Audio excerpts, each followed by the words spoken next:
Onde están as autoras nos libros de texto? Entre centos de homens apenas encontramos 2 ou 3. No caso da literatura, algunhas mulleres publicaron con pseudónimo ou con nome masculino para non ser xulgadas en función de xénero.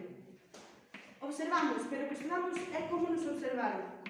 En algúns casos, esa observación é a mirada patriarcal, misóxina e feminicida. Como diría outro autor, daqueles polvos estes lodos.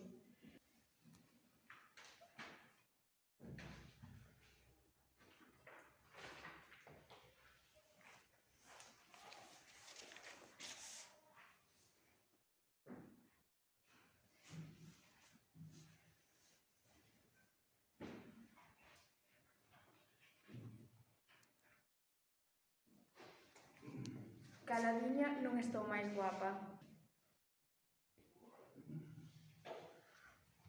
Non son fada nen princesa quen ollar.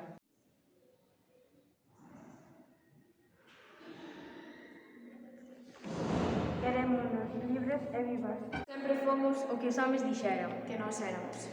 Agora imos ser nosas que decidamos o que somos.